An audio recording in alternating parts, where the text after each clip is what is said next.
Welcome to the Gals Guide podcast. Join us on an adventure to get to know famous and infamous women from around the world. Each of our presenters has a pick. Is she ancient history? Is she breaking news? Is she safe for work? Well, that's up to each presenter. All we know is that... Fasten your seatbelts. It's going to be a bumpy night. Welcome back. I'm Katie, and I'm joined by Leah, Jackie, and Bonnie sharing our courageous gal pick or courage gal pick. I think they're both courageous and full of courage, personally. I think we all agree. All right. Anyway. Yes, absolutely. Bonnie already shared about Victoria Woodhull. But before we dive back in, I want to get to know something rebellious about our gal pals. I would like to know, what kind of courage is hardest, most challenging for you gals?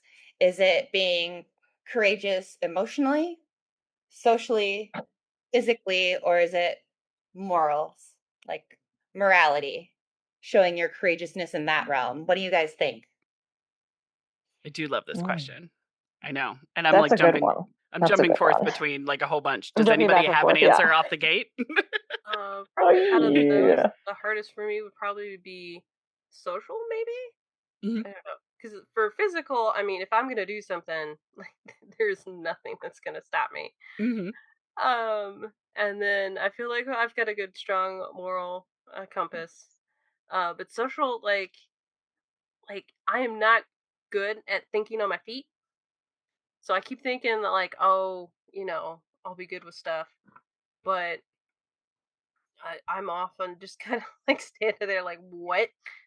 Like, I You're work a in retail. processor. You want just a little bit of time to kind of like think through the multiple different avenues. Very much of, oh, I should have said this or whatever. Mhm. Yeah. I work in retail, so I get the opportunity of reliving the same situations over and over again. True.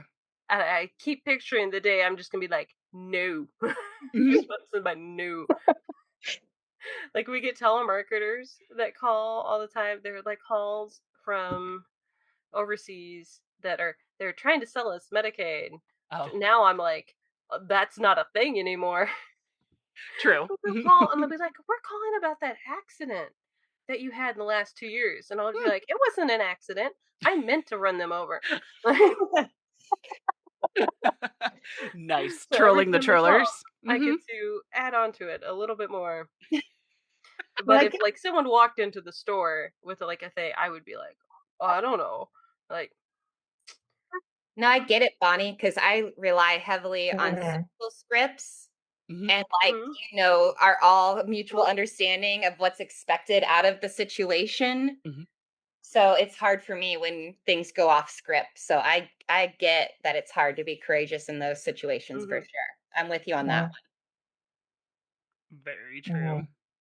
Yeah. I think that would be a bit similar for me, although it's more so, do I have the energy to Oh, yeah. even, participate in it? Is it, I go through that process in my own head. It's like, do I have the energy to even do this? Mhm. Do I have the energy to even argue it? Like, is it worth my energy to do it? Sometimes it is, sometimes it's not. Mhm. Very true. Yeah. The first thing I thought of, I have a feeling this is from Firefly. If not, it's definitely from a t-shirt, and y'all can tell me where it's from. But if it wasn't for physics, gravity, and law enforcement, I'd be unstoppable. So that's where I'm at, and I feel like that's somewhere between social and physical in the answer, sort of thing. But it is a lot of, what will people say? How will people react if I'm, outwardly courageous and brave and daring and do the shit that people tell me not to do anyway? You know what I mean? So I'm kind of in between those two, but a lot of it is that social pressure and then reaching a fuck it stage. Mm. Which like I that always stage. eventually get to, but sometimes it takes a little bit longer than others to get to the fuck it stage. I would say I'm a lot like you, Leah, because I don't have much confidence in myself physically. Like, Mhm. my own body's ability to accomplish and do things Right. is not high on my list of things. But morally, what I believe in, how I feel about things, I can get pretty outraged, Mhm. and you'll have that process time and you can back things up. Emotionally, my viewing of other people's emotions and how I emotionally feel like what they deserve or how they've been affected, I can get Mhm. outspoken about that or maybe courageous about that. Mhm. Not always, I'm not very courageous all the time about sharing my own emotions with people. It's a Sometimes step. I'm a little hesitant to do that, but I have to say recently, I read Careless People, which is the memoir of the woman who worked in foreign policy for Facebook for 7 years, and she talks about what big douchebags they all are, Mhm. and immediately after reading it, I deleted my Facebook because I was like, "Fuck you guys, you bunch of dicks." Yes. So I do find Rebellious stand, that I like it. emotional, moral line is one that I definitely feel like I can act from, whereas that physical, social, not as much. Yeah, exactly. Yeah, I got it. Does this tie into your pick? I kind of feel like it does. Nice. I do feel like the gals I'm going to share with you were able to be courageous in all of these aspects. Sweet.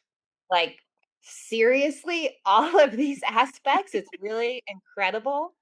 Um, and it's actually four different sisters I'm going to be telling you about. Sweet. And three of them were courageous in very similar ways. And one of them, I feel like a lot of people might discount that she had courage, but she too, I felt like, had courage in a different way, a very different way than her Mhm. sisters. And I think some of the reason we still talk about her three sisters now is because she had the courage to tell their story. She ended up raising their children, Oh, keeping their memory alive. Yeah, sharing their story, telling their history. which is courageous. Yes, Yeah. absolutely, Mhm. absolutely. And I think all of those categories, she was also courageous. Yeah. But I'm going to be telling you about the Mirabal sisters from the Dominican Republic. Are you guys Sweet. already familiar with them? I No. was in book Mm-mm. club for In the Time of Butterflies, but I Hmm. didn't finish the book. Okay. I mean, I cannot remember the page count now, but it was a few years ago, so I had to Yeah. really remind myself about a few things about their story. Um, and there's some cool sources out there, and there's a lot of really cool short YouTube videos about the Maribel sisters. Nice. But it made me realize that the book In the Time of the Butterflies by Julia Alvarez Mhm. is incredibly detailed. Yes. Like I said, I cannot remember how long it was, but it definitely shared so much more than what you're going to find on the YouTube videos. Mhm. And of course, there's nothing wrong with the YouTube videos. There's still a great summary of Mhm. these Or sisters' like lives and what they did. introduction to Yeah, like yeah, get the vibe absolutely. of, yeah. And if you get a taste for it and you're really inspired and want to know more, her novel is incredible. It's a Mhm. historical fiction. So it's really her taking their story and that time period and kind of filling in the gaps in what is known. Mhm. Uh, there's three sisters that are really, I mean, she talks about all the sisters in her book, in the Time of the Butterflies, but the three sisters that are most discussed are Patria, Minerva, and Mary Teresa. Mhm. Um, the fourth sister that wasn't as involved in revolutionary activities during this time is, I think, Dede. Oh It's like it yeah. looks like Dee Dee, but that's a very white American way to say it, which I'm a very white American sort of lady. Mhm. I'm sure you guys won't find that surprising to know, considering if you've listened to this before, you've heard me butcher many names. We are what we are, Anyway, and we can't do Dede French. shared their story, and I thought it was really cool too. I have it up on my phone. I'm gonna drop it on our Discord. Yes, Uh, yes. so she has kept their family home up and turned it into a museum and done a lot of work with the Dominican Republic um, government to make a lot of historical. Um, I, I don't want to say shrines because that sounds weird, like monuments, like places, Markers.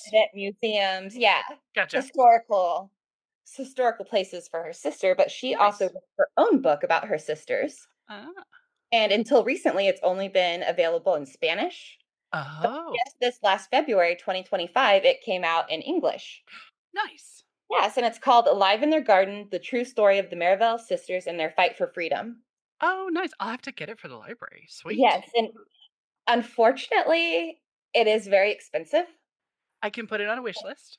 Probably We pretty are limited. temporary between homes. Yeah, because the Kindle is $28 and the paperback is 30. Yeah. I'm Yeah. thinking it wasn't super published, It but could be a that's small print or a small yeah, running or something like small that. running. But as it gets out there, we'll Yes. find it. Yes, but I'm sure it'd be very interesting. And then Julia Alvarez in The Time of the Butterflies, I feel like that's probably a really excellent account of their time as well, because Julia's family also came from the Dominican Republic. They actually fled the island right about the time of the Mirabal Sisters and their activism. uh, I know she has a lot of background and familiarity with the subject. There's also a 2001 movie based on her book that stars Selma Hayek. yes, Haven't Selma watched it, Bonita. I have not watched it. It is on my to watch list. Yes. right? And I want to put it out to everybody listening to the podcast that it is available right now on Apple TV. Oh, sweet.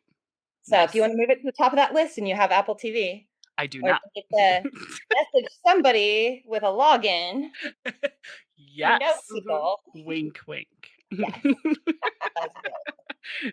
But to dig into it for you guys, the Mirabel sisters, Patria, Minerva, and Maria Teresa, were political activists against the Trujillo regime in Dominican Republic. Trujillo referred to himself, and many people referred to him as El Jefe, which means the boss.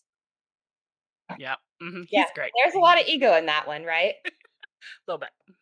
A lot of ego in that one. So he came to power in Dominican Republican. I think I'm gonna call it the DR. Yeah. No, that sounds good. Yeah, yeah. What was this at home day drinking thing? It's the DR. At the Yes. DR, around 1930, our sisters were all born around 1925 to 1926, 28. It's a little bit of a spread between them. Actually, the youngest, Mary Teresa, was born 9 years after Minerva, which is the third youngest. There's four of them. Gotcha. She was a little bit of a later in life kind of kiddo for the parents. But anyway, basically, very young in their lives when they're in elementary school, El Jefe came to power. He was known to have a very violent regime. Anybody that opposed him was subject to brutality, to being jailed, to being tortured, to having their property removed, their wealth removed. And so there are things that perhaps were good that came from his regime, as far as like improved sanitation. Uh, there was improved healthcare. The middle class and the upper middle class got wealthier, but the lower class suffered more, which is Right. often, I think, a recipe that happens with dictators. Blame it on the poor. Yep. Yes. And Mhm. so, the people that were the middle class, upper middle class that, were getting along with the dictator were Mhm. prospering. So the Mirabel's family, they weren't huge fans of El Trio, but they weren't openly in rebellion against him. And they were very much a middle class. They lived in a small town in the DR, and they had a farm, and they had a store and a coffee shop within their little town. So they were considered well off in that area. And the girls went to school locally in elementary school, and then they went to all but Didi or Dede, or yes, Right. Or both. Yeah. all of them went on to a more advanced Catholic school after that primary school. And it was when at that Catholic school that especially Minerva kind of started to see, I think, more of the world. And so they, at home, they weren't having, they were a little bit distanced from the regime. Like the parents weren't toe kissers. You know what I mean? They didn't have Right. a picture of El Jefe hung up in the house like they were supposed to. Right. They were skating by under the radar, but they weren't favorites or anything like that. They weren't super into it. But while at the Catholic school, Minerva was starting to see more of the world and how it worked. and she had a friend at the school who she found out's father was killed by El Jefe That's right. and the regime. And that certainly started to really shape her viewpoints about politics and about the regime. And she started to learn more. I think in The Time of the Butterflies does a really good job elaborating on that time at the Catholic school and really emphasizing how that shaped them. I think I remember them talking about how they had to do plays that favored El Jefe Mm-hmm. to his vanity, and then he would come and watch them. Yeah. Yeah, Mm-hmm. yeah, and it is gross like that. Yeah, it's a bit cringy. There's also rumors of El Jefe having special staff that was supposed to Mm. him attractive young women. Of course. Yes, and Yeah. then bring him attractive young women that would spend the night with him Gross. with no choice. So it was rape, Mm-hmm. and that was also part of his rule and dictatorship. And Mm-hmm. that was, as known as how he handled people that dissented from him. Mm-hmm. And it was known to everybody, including Minerva's family. So Minerva and Patricia completed their time at the Catholic school. Maria Teresa is still there because she's, quite a bit younger than Mm-hmm. them. Patricia did marry, and around 1949, they were invited, the whole family, to a party at Trujillo's house. Um, and of course, you can't say no to going to El Jefe's party. Mm-hmm. So they all came to the party together. And of course, El Jefe immediately noticed Minerva. She was rumored to be an incredibly attractive young woman. At this time, she would have been about 23 years old. Okay. I was picturing like 15. That I did the math because I was a 23. little too. Right, exactly. You're like, well, how much on the gross scale are we? Which Yeah, it'll definitely be on the gross scale, but I right, wouldn't be okay. surprised because at this time, we're also talking, he's like a 6-year-old man. Of I think course. 58, 59, Of something course. like that.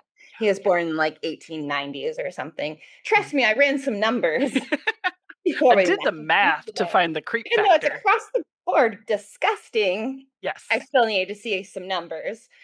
Um, but of course, he expressed an interest in Minerva and tried to come on to her. They were dancing, and he tried to, sexually assault her, and she rejected him, Nice. uh, which is not done. So I think, there are a multitude of braveries we can Mhm.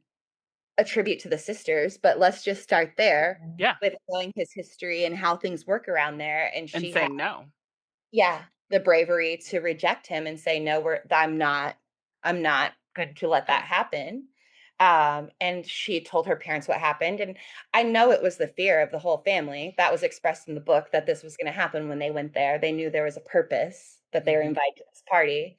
Um, and so after that interlude happened, the family went ahead and kind of fled the party, Mm. which is also a big no-no. You're not supposed to leave El Jefe's party before him or before the party ends. Right. Basically, you're dismissed. So they actually tried to pursue the family, but it was raining and terrible weather and they couldn't find them. Nice. That's luck. Yes, but they know where they live. Right, right. Mhm. So they showed up Mhm. and they imprisoned her father. They took Minerva, her mom, and her grandmother to a hotel and kept them there for 2 months Mm. on house arrest, kept her dad in prison. They, uh, what is it? Stole basically a bunch of their property, Mhm. acquired it, whatever governments Command, say, right? yeah, exactly. Yeah, Yeah, yeah. Mhm. took back the land Right. and basically made it so nobody would do business with them because they knew Mm. that they were on the shit list of El Jefe. Mhm. So they destroyed their livelihood and their family. Eventually, they were let out of house arrest, and her father was released from jail. But very shortly after, just a couple months after, her father passed away. Oh. I'm sure he had a very physically abusive, hard time when he was in prison. Yeah. So Minerva has always been interested in political activism. And of course, this treatment and this scenario really inspired her to go even harder at it. Yeah, radicalized her. Yeah. So, yeah, to law school. She thought that Nice. was an avenue that she could pursue. Her family really didn't want her to. Mhm. I think the law school idea was even a little bit before this happened, but I'm sure after this happened, she was even Mhm. hard towards it. And her family kept saying they were afraid that she would be killed if she Oh, went to yeah. law school and got even more into politics. Mhm. But eventually they saw how distraught she was, how depressed she was, and they relented. It took 6 years after she finished with Catholic school before she went off to law school. She ended up graduating with honors at the top of her class. She was one of the Nice. first women to graduate from law school. Woot. But when she graduated, Trujillo, who had control over this because it was state run, stripped her of her honors and refused to give her a law degree, like the ability to practice law. It had to come Ah, from the state, My goodness. the authorization to do it. So it was very much bastard. a personal vendetta against her after her rejection of him.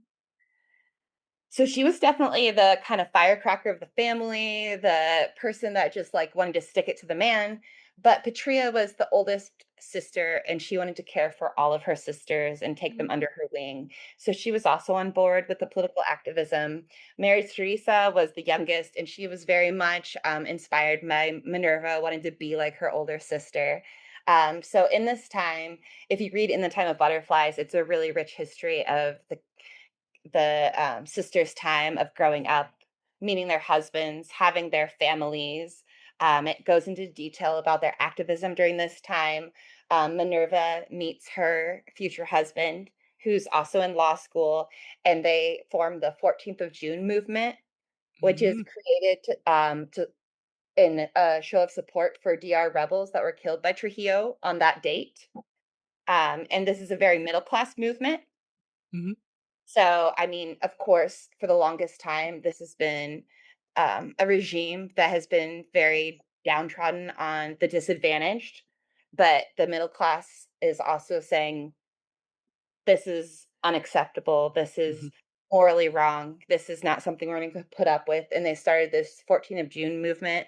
Yeah. Patia was very involved in the church. And one of the things that spurned her to activism was when she was at a church retreat, and part of the people in the retreat were killed by Patrio's men. Mm. And at this point, the church is also coming on board against El Jefe. Mhm.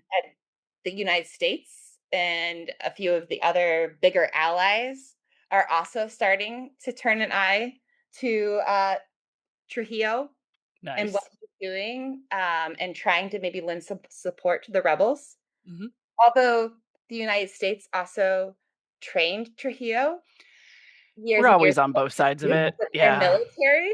So we maybe will give them some credit for supporting Mhm. the rebels then, but they also created who he became Right. and had a hand in the situation that happened, as is the history in many, I think, of the South American countries. Mhm. Yeah. Mhm. Oh, and I almost forgot to mention, Bonnie's gonna love this. Puppies? All of the sisters and their children also during this time distributed pamphlets. Nice. Pamphlets. Because that's what you do Nice. when you have a fascist regime. You have to get out Pamphlet. the pamphlets. Mhm. Yeah, Very much so. that's It's what you required do. to use the pamphlets. Um, So the 14th of June movement was also, besides pamphlets, they were also gathering weapons, Mhm. guns, working on making bombs, basically working on finding some military might. And a Mhm. lot of those guns and bombs were held at Patria's house. Oh. So unfortunately, that was raided. I think it was around 1959. Mm. They raided it and then they burned her house to the ground. Oh. And they imprisoned Patria, Minerva, and Teresa. Mm. Day Day was not overly involved in any of the political um, things going on. She never went to Catholic school. She was a little bit more of a farm girl. Mhm. She married a little bit younger. She wanted to work at the stores with her parents. She wanted to farm the land. Her husband wasn't involved, and he was very discouraging of her being involved. Mhm. So she was supportive, but she was Mhm. not an activist. Fair. Yeah. So during this time, it was mainly the three sisters, and all three were imprisoned after this house burning and finding all the weapons. There was also actively a plan to assassinate Trujillo, Mm. and he had enough spies that he found out that this was happening. Uh, Gotcha. Minerva had been in prison before, as had many of the people that were rebels, and they had been subjected to torture and things like that. Mm, Thankfully, this time in 1959, 1960, it was kind of on the cusp of it. They were not tortured because the United States, we were sending people to monitor the prisons and make mm, sure there wasn't torture being done. gotcha. The United States was aware of the Mirabel sisters in particular being imprisoned. Mm, mhm. So El Jefe, as a show of good faith, kind of had to let them go. They're in Ah. prison for several months, but they were eventually released. Mhm. However, their husbands were not. Their husbands were all activists as well. Ah. And so, That's a control move. Weird. yeah, the men are staying in prison, but you ladies can go. And Mhm. of course, they were heavily monitored once they were out of jail. They were followed everywhere, Mm. never let out of sight. Every moment was watched. They started having to travel quite a far ways to a far off village through some dangerous mountain hills to see their husbands in jail. But Mm. they would try to visit, I think almost every weekend. They had gone a couple of times. But they set out on November 25th. It was actually Patria's husband was back, but it was Minerva and Mary Teresa's husbands that were still in jail. But the three sisters set out with a driver to go see their husbands on November 25th, 1960. They met with the husbands, but the jailers were very odd and made Mm. the visit short, um, and sent the sisters off on their way. When they were on the road on a very remote part of the mountain, they were pulled over by the secret police, Trujillo's secret police. Them and their drivers were beaten to death and strangled. Oh. They then loaded their bodies back into the car and pushed it off the side of the mountain, Oh. try to make Ah. it look Oh, like a wow. accident. Mm. Fortunately, nobody believed it, Oh. and there's a huge outcry about the assassination of the sisters. Mhm. And it was one of the things that I think, even though he had done such horrible things and tragic things to all kinds of people, it really made an impact that he would do this to these sisters. Mhm. One of the names was La Mariposa, which is the butterflies. It's why it's called In the Oh. Time of the Butterflies. And so I think, these were three beautiful, young, gentle women that wanted to fight for a better life for everybody. So it just really hit the nation hard that they Yeah. were brutally murdered. And it was only 6 months later that El Trio was assassinated in his car. Oh. And pushed off the side of a cliff. 'Cause karma's a bitch. He was just assassinated Whew. in his car. Wow. Yes, yes. And so, they have quite a legacy. Mhm. In fact, the day they were assassinated, November 25th, has become the International Day for the Elimination of Violence Against Women. Aw. And it's actually the Mhm. start of 16 what's called the 16 Days of Activism, Mm. which actually ends on December 10th, which is Human Rights Day. Oh, So I think nice. it's really special that they are Mhm. um, part of that acknowledgement, that series, that intentional time. Yeah. There's also they're considered heroes, heroines in the Dominican Republic. There's monuments for them. They're in textbooks. They're a huge part of the history there, which is incredible. Nice. And I think Deservedly so, yeah. Yeah, and I think they're even popping up now more in pop culture here in the United States and in various texts and things. So if you look at Wikipedia, you can kind of see a rundown on the various places you'll see their names, Nice. and it's very, very cool. So, I love that. and then Yay. Day, their sister that lived until her natural death in her 80s. She was a driving force for a lot of these monuments and things Mm. and books that came about their lives. But not only did she do that, she ended up raising all of their children. Aw. Oh, Yeah. wow. Another thing that strikes me, and I think the reason it really was heavy on all of the country was how young these women were when they died.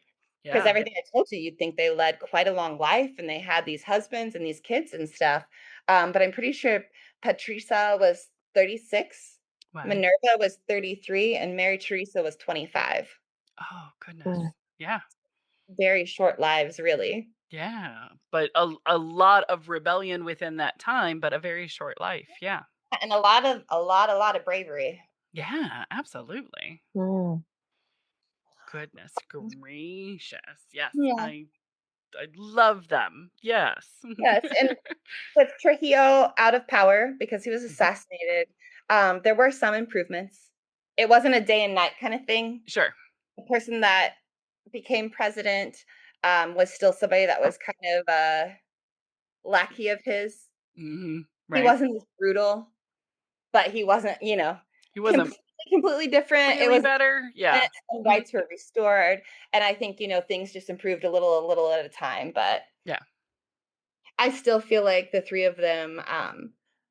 A lot of the reason they died was a man's vanity. He couldn't take being rejected and not respected by three women. Uh-huh. He had to obsess over them. There were a lot of rebellious people. There were a lot of Mhm. people that wanted him out of power. But, one of the people, But that's who we went after. yeah. And I Yeah. mean, I'm sure he went after a lot of people, but they Sure. never left Yeah. behind Mhm. either. And how sad is that? But how brave of them to face, a man's ego, Mhm. a violent Yeah. dictator's ego, and And say, say "I want no. better for our Mhm. country, our people, and I don't care if I'm making myself a target. I'm in Yeah. this to win this." I love that. Yeah, Very courageous rebel. Beautiful. All absolutely, 3 of them. absolutely. 4 of them. Yes. Right? Holding those spaces open because even Day Day or Dee Dee Yeah, raising their kids and holding the story open and making sure more people knew and were inspired and found their courageous, rebellious spark within them is lovely and much needed. That's why we need courage and rebellion in all different kinds, shapes, and forms. I think that's why I really liked that question too of like, what's the hardest kind of bravery for you? What's Yeah. the easiest? Because we all have our talents and our place that we can give our all. Hmm. And that's where she was at with how she could support her sisters, and her sisters were, you know, maybe more of a a triple threat, a quadruple threat, I Yeah. guess. They were kind of filling in all the categories, but They were stronger together for sure. yeah, Yeah. absolutely. Hmm. Absolutely. I'm glad I got to share that with everybody. Yay! I like it. I Did I like wrap it. us up? I think you should. You did a great job. I love Mhm. them. Okay. All right. Well, that wraps it up for us this week. Join us next week as another Courage Gal is picked to share as Gal's Guide podcast continues. Thanks for listening. That's another chapter in our rebel era. Thanks for being here. If you loved learning about women's history today, don't stop. Discover even more wise gals and untold stories at galsguide.org. Until next time, keep sharing women's stories.